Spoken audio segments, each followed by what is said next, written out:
Hi everyone and welcome back to the channel. This time let's take a look at the Arms Trade Tycoon's tanks. Undoubtedly it is a highly intriguing game, not only for wargaming enthusiasts but also for those who admire engineering, machine design, strategic gameplay with resource management and the tank simulation games. Yes, it is an amazing game that combines tank design and tycoon simulation game that puts you in charge of an arms trading company specializing in constructing and selling tanks from World War I prototypes to modern era. In the game you research and design tank components, put them together, create prototypes, compete to get projects for your factory and ultimately build and deliver finished tank units to your government clients.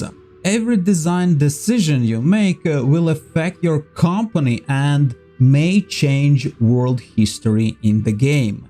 Game allows you to recreate world famous tank models or design your own unique fighting vehicle from multiple of tank components. In the game you must adapt your tanks to meet new challenges, environments and of course customer requirements.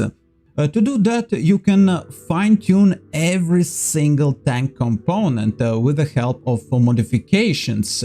Game implements reverse engineering option as well, which becomes available if you acquire your opponent's tank models and reverse engineer them to gain access to rare tank components.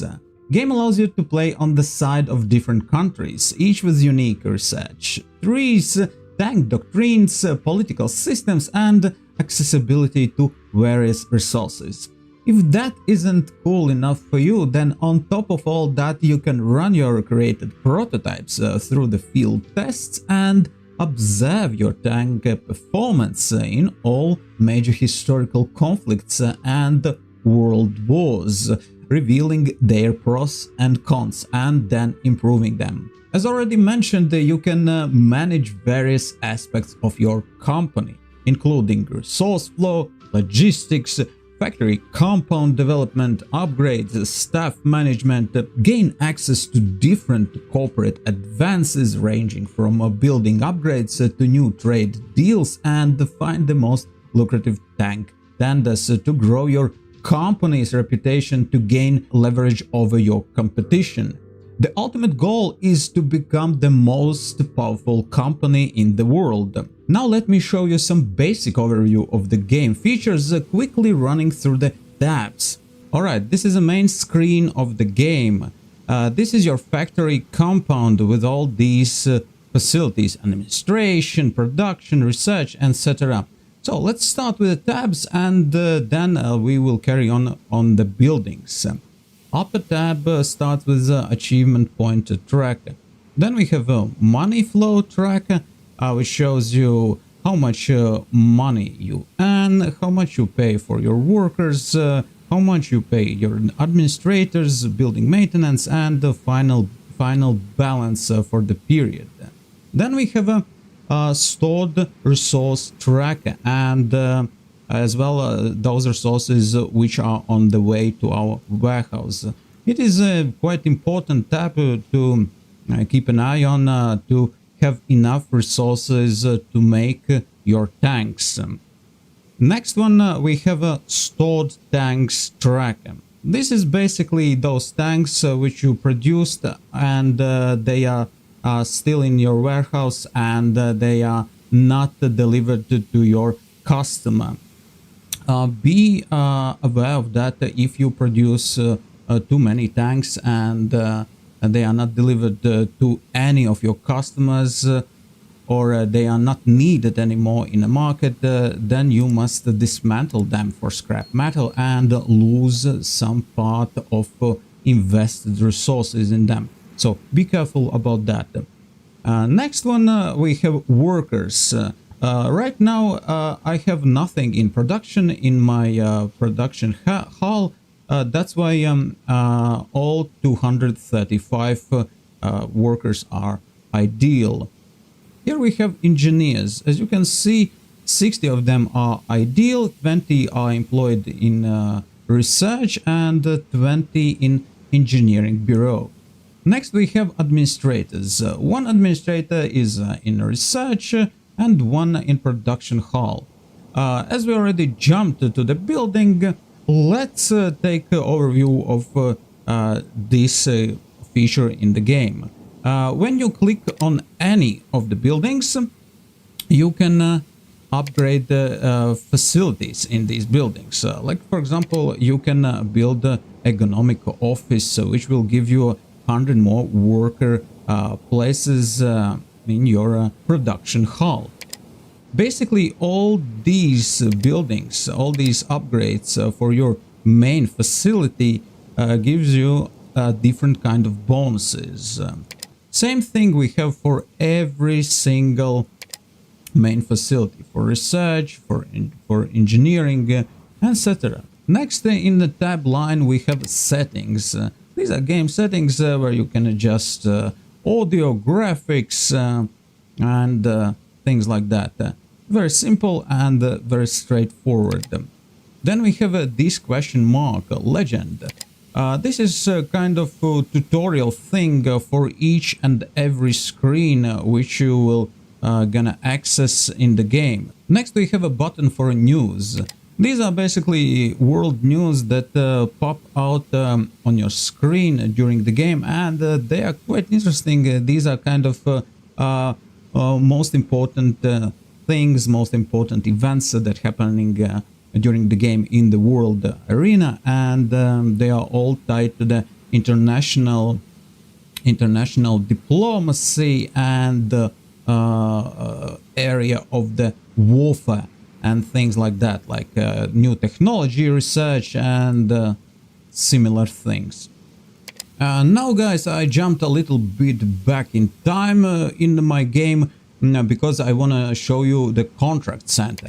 Contract center looks like that. If you got the new contract, it appears here as a available contract. Then you apply for that contract, adjusting things like, for example, how much you want to receive for a contract, how much units you would like to offer to your customer, and a time frame in which one you agree to fulfill the contract. All those parameters before you signing the contract are adjustable. You adjust them and then you apply for a contract. And if your contract is approved, then you got that contract in a form as you can see here, and then you must comply with that contract. You must deliver all these units to your customer in a certain time frame. If you don't, you will get money penalties for that. Alright guys, I'm again jumped back and forth in the game to show you the next button, which is headquarter reports. Here you can access the military campaigns that are happening in the world. For example, right now the Netherlands are warring with Germany, so they are in a conflict, and there are statistics about those warring parties in this particular conflict. In this tab, basically you can follow those warring parties' conflict and their success and what kind of units they are using. So be aware of the international events in terms of what kind of units, what kind of mechanized units they are using. So not to lag behind in your own technologies. So be aware of the world events. Next one, we have administration tab. In this tab you can access to the bank office. You can apply for new bank loans. You can adjust these numbers as you wish and then get new loan.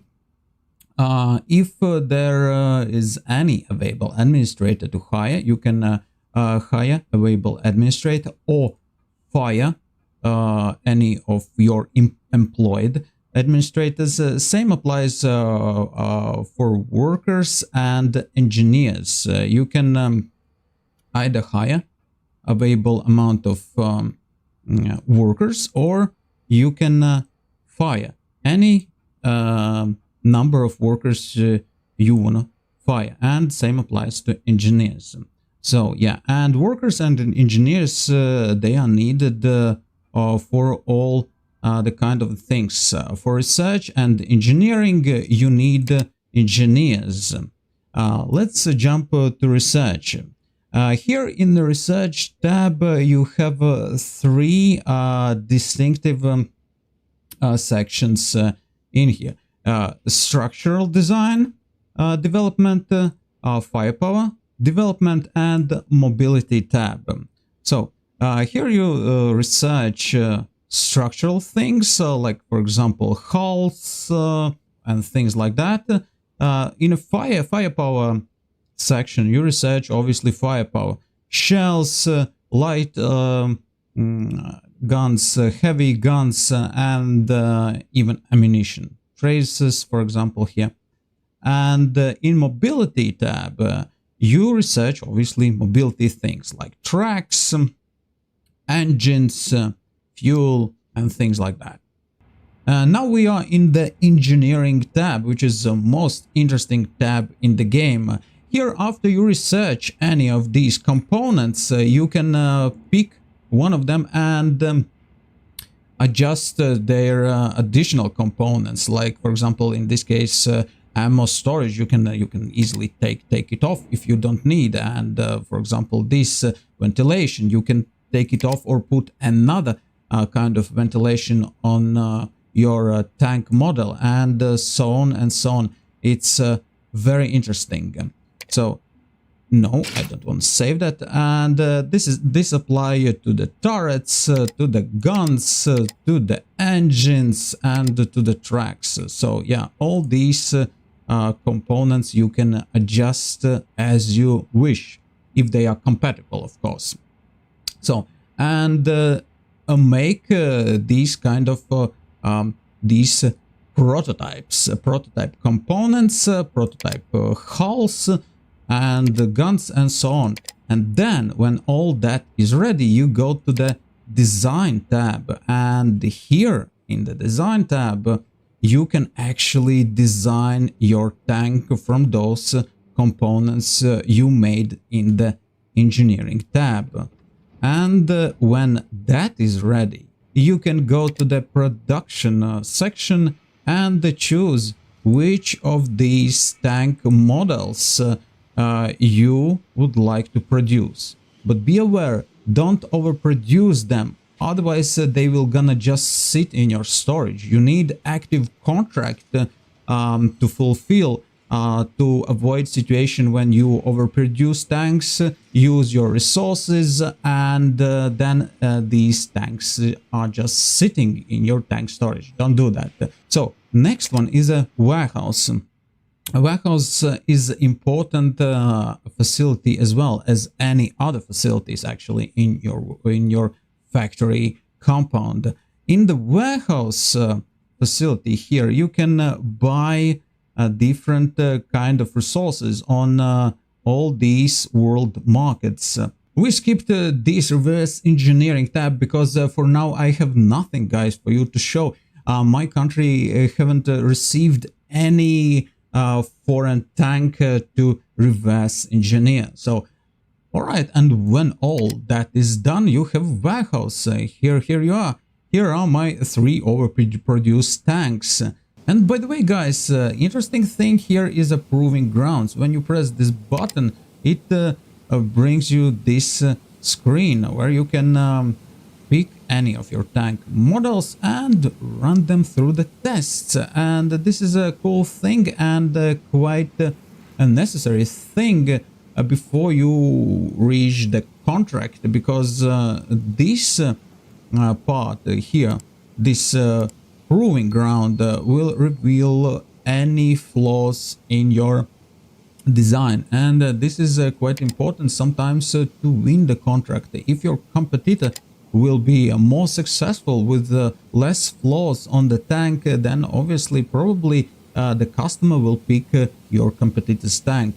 And finally, guys, here is a test drive facility. Yeah, you can pick any of your fine creations and go for a test drive over the facility. Yeah, here. And it is kind of as well shooting range and things like that there.